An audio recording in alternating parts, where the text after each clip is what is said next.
Hey guys, today we're going to look at this car. It's a 2006 Toyota Prius, and this is probably one of my favorite cars you can possibly get. It's efficient, it's got tons of practical space inside, you can camp in it. It's very inexpensive to buy in the second-hand market, even though in most cities there's quite a bit of people that like these, so sometimes they can cost a little bit more in the cities. But this is a fantastic car. Let me show you why I like this car so much. First of all, it uses a key fob, something that I'm not used to, this sort of fanciness. If the car is locked, you can just have the key in your pocket.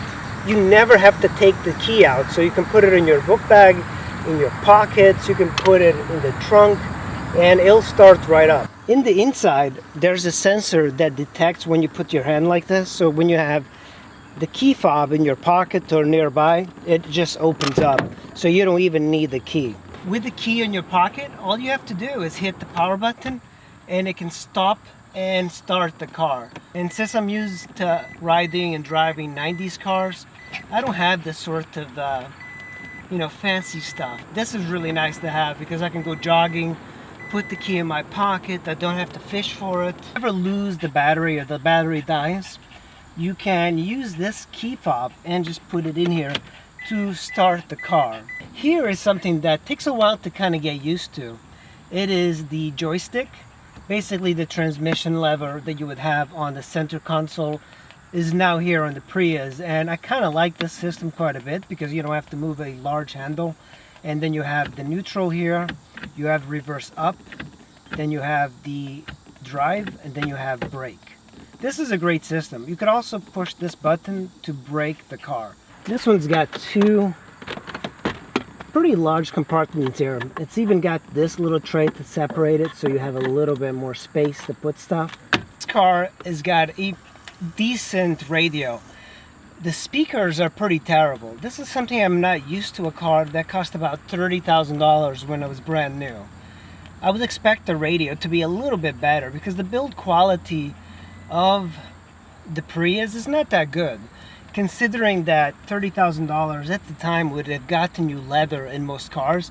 All of this is hard plastic and soft plastic everywhere, and I would expect a little bit better radio. This is just a Toyota radio, but the speakers are terrible. The sound that comes through it is not very good. Everything about this car is stock, but it does the job.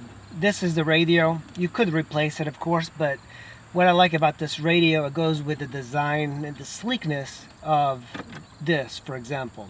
This is a nice little touch by Toyota. It's a see-through plastic, and you can put your phone, your registration, whatever in here. You know, it's kind of weird that Toyota decided to put the odometer and the trip button over here. It doesn't make a lot of sense because a lot of the buttons that we would expect from trip and time and stuff like that should be placed somewhere closer to the steering wheel, but it's right here.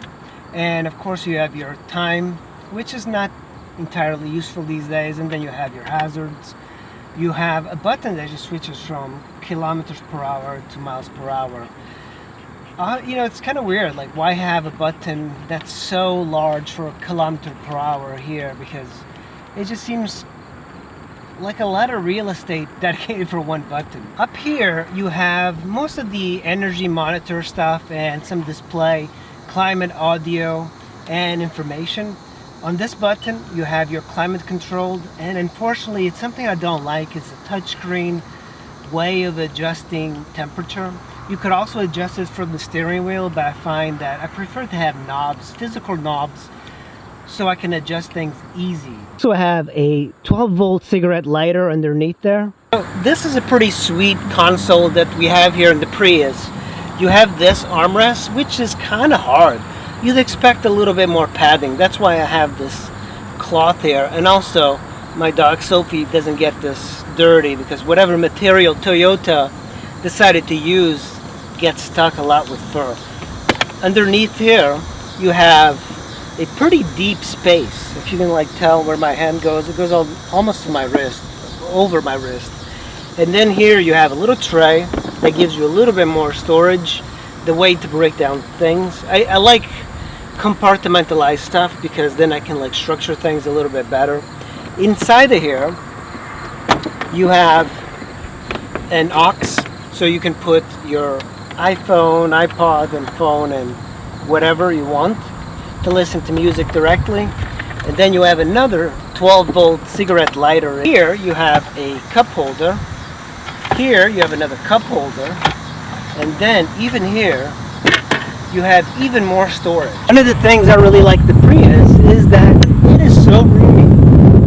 Absolutely roomy. I have camped inside the Prius. It's not ideal by far, but I found that if you put your feet towards the back, it's a little bit easier to get up. And I've seen people make full-size campers out of these. This thing is a hatchback. That means that you have plenty of space to put stuff in here. Look at how much I can fit in here. So you would think that this car somehow should be left by car guys, but I find this car to be one of the best values that you can possibly get in any car. This car will sell for $4,000, $5,000 left and right in most places. This is a 2006, so it's kind of old. The trick is knowing when the main battery is going to go dead. And what usually happens is that these car batteries will last about 10,000 or 10 years or 300,000 miles. So even if you have a low mileage car, you have to keep that in mind because the main battery eventually will need replacing.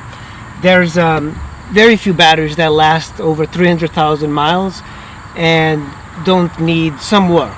The main battery is extremely easy to replace. You as a home mechanic could do it. It's a heavy item, but you know, it's a very easy modification. And the trick is getting a refurbished battery for less than $1,000 and then installing it. And then you'll get a few, 5-10 more years out of the battery, hopefully. But this car with the refurbished battery is getting 60 miles to the gallon. This is a 2006.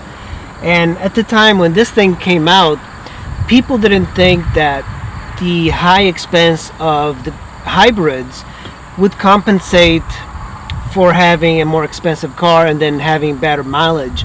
So it was kind of a weird gamble. You could get like a Toyota Echo or you could get a Toyota Prius.